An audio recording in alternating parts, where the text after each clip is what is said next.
देखिए, मैंने तो 17 तारीख को भी कहा था, पहले जब नवलगढ़ तहसील में हुई हो सीमेंट की, ये जब भी आप लोग सुनते हो जन सुनवाई होती है, ये जनता को बरगलाने के लिए होती है। मैंने कहा भी कि भैंस के आगे बीन बजाने से कोई फायदा नहीं है। ये ठान के आते हैं कि हमें हमारा टाइम पास करके जाना है, जबकि एलओई का 2 साल का एग्रीमेंट, आप देखो उसको नियमों में उलझा रहे थे, नियम विरुद्ध था, ये हमने साबित भी कर दिया। उसके बाद भी प्रशासन अपनी हकदर्मिता पे लगा हुआ था।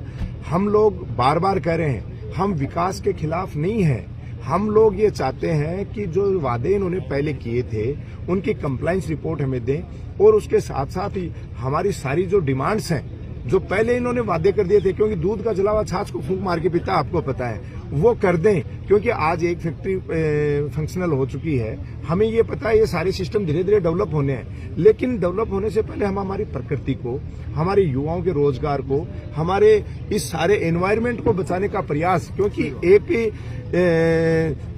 हम लोग इस प्रकृति के एक हिस्से हैं, इसको बचाना हमारा प्रयास है। हम फिर कह रहे हैं कि हम विकास में बाधा नहीं बन रहे हैं, लेकिन हम विकास से विनाश नहीं चाहते।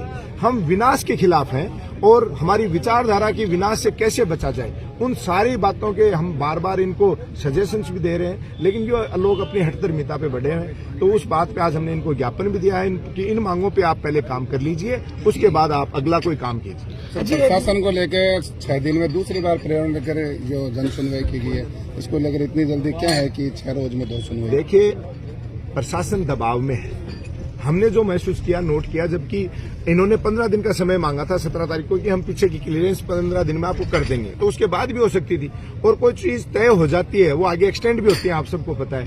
लेकिन कहीं न कहीं प्रशासन दबाव में है, और ये बड़े भामाशाहों को या बड़े उद्योगपतियों को कोऑपरेट करने की एक बड़ी साजिश है। जिस देश को हमारे किसानों ने, हमारे पूर्वजों ने बड़ी मुश्किल से आजाद कराया और एक स्वतंत्र माहौल में सांस लेने की जो आजादी दिलवाई थी, एक तरीके से ये आर्थिक गुलामी के रूप में हमें धीरे धीरे उस ओर धकेल रहे हैं, जिससे आने वाला समय हमारे और किसान भाइयों के लिए बहुत ही संकट का है। इसीलिए हम आज, आपको पता है, सुबह से आके भूखे तिसाए बैठे रहते हैं, इस विरोध में हमारा विरोध दर्ज कराते हैं। जब भी कोई सुनवाई का कोई टाइम और हो गया था, 2 साल 10 मिनट तक कार्रवाई, तो उसके बाद में क्या हुआ कि फिर दोबारा? उसके बाद हम विरोध में अड़े रहे, प्रशासन के पास कोई जवाब नहीं था, लगभग आधा घंटे तक जन सुनवाई रुकी रही, लेकिन बाद में किसी रामलाल श्यामलाल का नाम लेकर कोई एक पॉइंट दिखा के कि ये ऐसा नियम है, तो वो हम ही कह रहे हैं कि 3 साल तक डेवलपमेंट करने का काम है, लेकिन जब एनओसी 2 साल की है तो उसके आगे नहीं की जा सकती। लेकिन प्रशासन को तो अपनी फॉर्मेलिटी पूरी करनी थी। हम लोगों ने विरोध दर्ज करा दिया था कि वो सब चीजें हमें क्लियर किए, और उसके लिए हमने ज्ञापन भी दिया है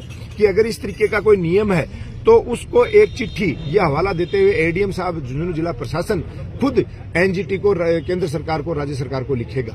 जब भी कोई जो भी आंकड़े प्रस्तुत किए जाते हैं वो शायद 10 या 15 साल पुराने रहते हैं, इसमें भूजल जैसे काफी मामले। सर, 99% आंकड़े झूठे हैं। आपको पता है 15 साल पहले क्या स्थितियां थी और आज क्या स्थितियां हैं, तो ये इनसे बात करो तो नियम तो 15 साल बाद के करेंगे, और अगर आज हम हमारा हक मानने जाएंगे तो आज वर्तमान की स्थिति पे बात करने लग जाएंगे। तो 15 साल पहले नियम की बात कर रहे हो तो आप एजुकेशन की ये क्यों बात करते हो? 15 साल पहले जैसी पढ़ाई होती थी उस लेवल के लोगों को ले लो ना।